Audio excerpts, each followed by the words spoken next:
95% of all shots made in pool are cut shots where the cue ball strikes the object ball off-center to deflect it at an angle. Mastering the cut shot is vital to any progress in playing the game. The CutShots aiming balls have been designed to assist the player in visualizing the exact angle necessary to sink any shot. Both the yellow object balls and the white cue ball have 112 spots in 4 different shapes and 4 different colors that can be clearly seen the entire length of the table. So how does the CutShots Aiming Trainer work? It's easy to remember. See the spots, sink the shots. And that is exactly what our patented system does for every shot you take, using 3 easy steps. Step 1. In step 1, you stand behind the yellow object ball facing the direction it must travel to go into the pocket, and you find the one and only spot on the ball you must hit if you are making a straight-in shot. Most players use their cue for this and look along their cue shaft for assistance. This one and only spot on the ball might be a red circle or a purple star. It could also be a piece of yellow background located between a green square and a black triangle. The important thing is this: find that spot, about the size of a pinhead, and memorize its location on the object ball. This exact spot on the yellow object ball is called Spot 1. This is a good time to mention that Spot 1 and Spot 2 should always be located on the equator of the object and cue balls, vertically halfway up the ball from the table surface. Step 2. In Step 2, you move your body behind the white cue ball while looking at the yellow object ball. Your perspective has changed, but you can still see Spot 1, which you have memorized on the object ball. What if you lose Spot 1 on the object ball? Then go back and repeat Step 1 and find it again. When you have moved behind the white cue ball and are lined up with the yellow object ball, and you can still see Spot 1 on the object ball, you now find the one and only spot on the cue ball that can hit Spot 1 on the object ball. It is also the size of a pinhead and is called Spot 2. You're probably asking yourself, how do I find this one and only Spot 2 on the cue ball? Most players again use their cue to help them find Spot 2. When you move from Step 1, standing behind the object ball, to Step 2, standing behind the cue ball, you move to the left. This change in perspective caused Spot 1 on the object ball to visually shift to the right. Now you cannot possibly strike Spot 1 with the center of the cue ball. You can only strike Spot 1 with a corresponding spot on the left side of the cue ball, that is, on the opposite side of the cue ball from Spot 1. While looking at Spot 1, measure how far inward from the right edge of the yellow ball Spot 1 appears to be. Let's call that distance 1 unit. Spot 2 on your side of the cue ball is also going to be equal to 1 unit in, but from the opposite edge of the cue ball. In this example, it is 1 unit in from the left edge.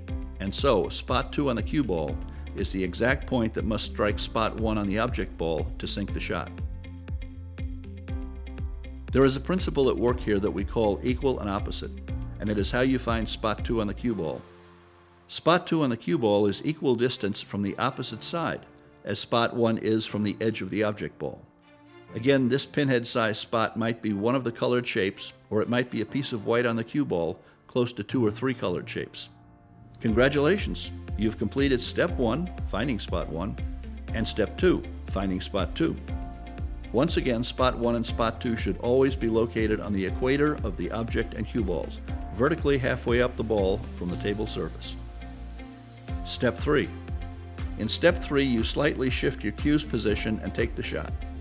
Draw an imaginary line pointing with your cue through Spot 2 and Spot 1. If you were to hit the cue ball on Spot 2, lined up with Spot 1, you would miscue the ball, and who knows where it would go.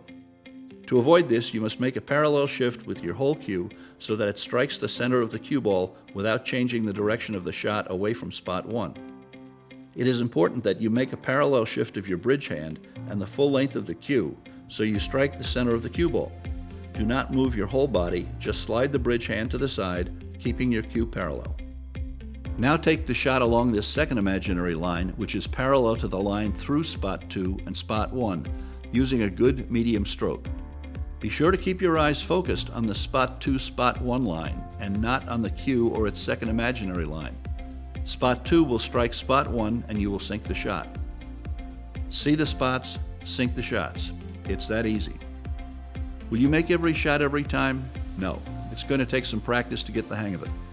This technique works equally well whether you are cutting a ball to the left like you saw in our example, or if you are cutting a ball to the right as shown here. We call this three-step technique of finding the spots and sinking the shot. Spot, spot, shift. Find 2 spots and then shift to make your shot. So 1, 2, 3, 1, 2, 3, 1, 2, 3. Begin your practice by placing 3 CutShots object balls on the table and practicing until you start sinking shots. Of course, try short shots and easier angles at first to gain confidence. Then gradually make them longer and then sharper.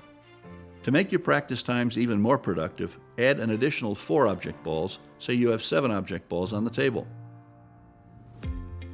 You can even replace all the solids or all the striped balls from a regular set with your yellow training balls to simulate what you encounter in a game of 8-ball.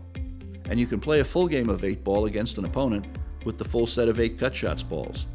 So you play 8-ball exactly the way you practice. Spot, spot, shift, then shoot. 1, 2, 3, 1, 2, 3, 1, 2, 3. Soon you will develop a standard routine for approaching and taking every shot. When you transition over to standard balls, the technique will be so ingrained that you will play the way you practiced.